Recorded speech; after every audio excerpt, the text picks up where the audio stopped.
All new tonight on the WHAS 1119.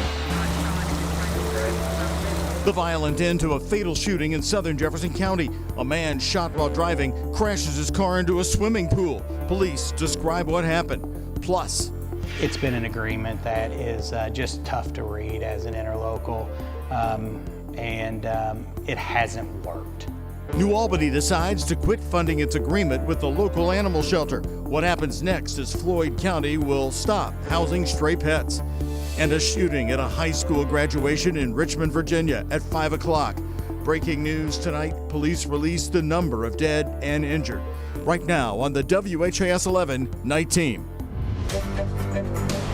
First, right here on the WHAS 1119, we begin with breaking news here at home as Louisville Metro Police detectives are right now on the scene of a shooting at Watterson Lake Park. As you see live right now, this live look at the scene on South Wheatmore Drive in the Jacobs neighborhood of the South End. An LMPD spokesperson telling us the shooting happened at about 10 o'clock tonight. A man was taken to the hospital with critical injuries because of this shooting. Now, because of the injuries, the homicide unit is handling the investigation again there at Watterson Lake Park on Wheatmore Drive.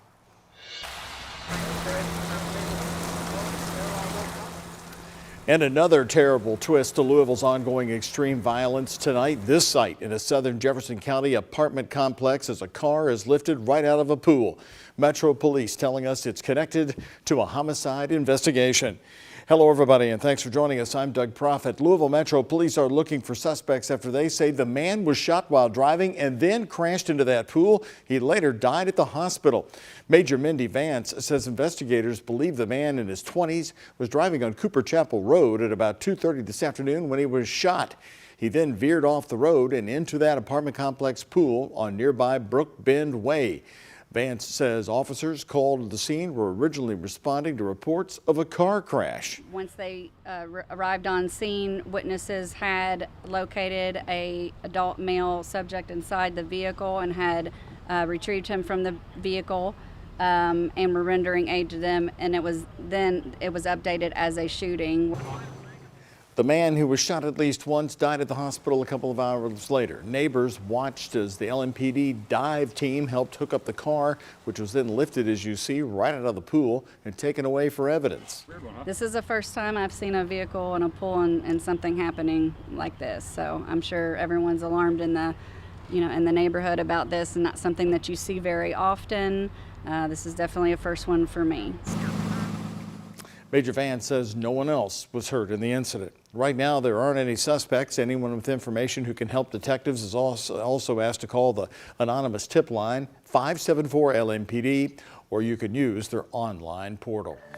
We're also following developing news out of the state of Virginia tonight, where police say 2 people were killed and several hurt in a school shooting outside a high school graduation. Police in Richmond, Virginia say the shooting happened outside a downtown Richmond theater where the graduation had just wrapped up. Authorities say the 2 people killed were an 18-year-old man and a 36-year-old man. 5 other people were shot, one of them just 14 years old. At least 12 more were hurt in the chaos or treated for anxiety. As they heard the gunfire, it was obviously chaos. We had hundreds of people in Monroe Park, so people scattered. It was very chaotic at the scene. Police say a 19-year-old suspect tried to leave the scene but was arrested there in Richmond, Virginia. Investigators believe he knew at least one of the victims. New tonight on the night team, it has been a problem that hasn't been settled in years. The mayor of New Albany says the animal control and shelter is behind on more than $1 million in payments, part of an operating agreement. WHAS 11 team's Taylor Woods and photojournalist Ian Hardwitt talked to local council members who voted this week to end the funding agreement. Cats on tables, cats roaming, cats relaxing. They are everywhere here at Kentuckiana Cat Rescue and Adoption Center in Cordon, Indiana. Our numbers would definitely go up, and it would be a real shame because the only thing it's going to hurt is the animals in the county. She's talking about New Albany City Council's vote and decision to end an agreement that had been in place for decades between the county and New Albany Floyd County Animal Control and Shelter. It's been an agreement that is just tough to read as an interlocal, and it hasn't worked. The city decided to fully fund the animal shelter until the end of the year. After that, the money ends. Councilman Josh Turner says they can all agree they have never met recently over the years for a budget. We've had members who are on the animal control board have never reached out to the county. Now the county's reached out to us to meet, and we've never followed through on that. Now that the agreement is ending, the services between the county and shelter will be split. You know, it's going to cost the people of the city of New Albany more money. It's potentially going to cost the county payers more money, and we could do more. And it's sad to see that the outcome was that we're splitting it apart. While New Albany's animal services face changes, rescue centers like Kentuckiana Cat Rescue say there are lots of kittens and cats inside the facility looking for their forever home. And we are also here to help in cases of, you know, especially with it being kitten season. If you need help, let us know. They offer spade and neuter services and even transportation to rescue cats or to take them to get the proper care they need. It is a daily a labor of love. They are also in need of volunteers too. Volunteers younger than 16 must be accompanied with a parent. Being a foster is a great way to be able to help the cats. We help in any way that we can.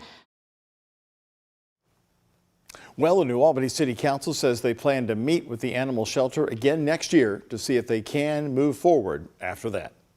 City leaders in Brandenburg, Kentucky tonight say they fixed the leak that led to a loss of water for thousands of residents in Brandenburg, but people cannot drink out of the tap just yet.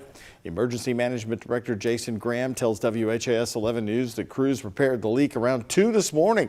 It was found near the middle school on Old Ekron Road. Right now, all city water customers are under a boil water advisory, and they warn that the water may also come out discolored. They also asked residents of the Ohio River town to our west to conserve water, using it only for essential needs. The mayor declared a local emergency yesterday after a water main break caused a pump failure at the water plant. The boil water advisory is until further notice, and so far, no new updates on when it could be lifted. Louisville Metro police officers say officers will be keeping an eye on the Fallen Officers Memorial downtown after another act of vandalism happened over the weekend. A police department spokesperson says officers assigned to the area will be patrolling around Jefferson Square Park in between calls to monitor the memorial. On Sunday, police arrested a man they say threw trash into the monument's eternal flame, causing debris to run down the sides.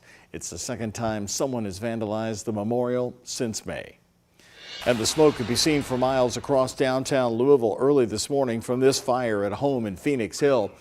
The Louisville Fire Department says crews responded to the home on East Jefferson Street near South Campbell at about 6:30 this morning. It took 16 minutes for about 30 firefighters to get it under control. Firefighters say the main building was significantly damaged and a neighboring home had minor damage. Nobody was hurt. The city of Louisville is investing millions to help children get a head start on their education. Today, Louisville Mayor Craig Greenberg announced $4.6 million in grants for early learning. The money is coming from American Rescue Plan funds and will go to 8 different organizations, including the Metro United Way. Creating a more equitable future for all of Louisville's children and families requires teamwork, coordination, and collaboration. The needs of children and families across our community are complex and diverse, requiring supports and solutions that are equal.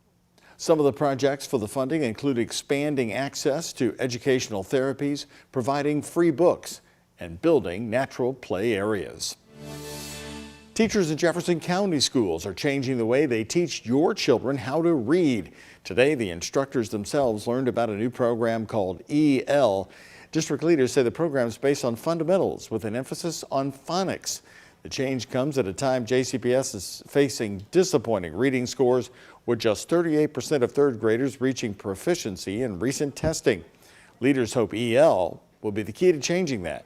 We have also found that in EL, because we've never been able to include foundational literacy skills or phonics, phonemic awareness into our curriculum, we now have that embedded. It's going to take some time to see the outcomes of this.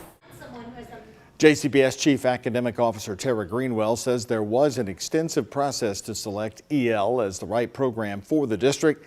She says some schools are already using it and seeing good outcomes. State leaders say Kentucky is making significant strides in keeping former prisoners out of the system. And now, thanks to a new partnership, they are hoping to do even better with this. Today, Kentucky Governor Andy Beshear and Simmons College of Kentucky here in Louisville announced they're adding a new group to their workforce partnership program. Since February, the school has provided college courses to 2 Kentucky prisons, the North Point Training Center and the Luther Luckett Correctional Complex. Now, hundreds at the Correctional Institution for Women in Pee Wee Valley can enroll as well. Programs like this are critical to help us move forward. This is a special moment in time, and it takes all of us, including everything that's going to be done here, to reach our full potential as a state.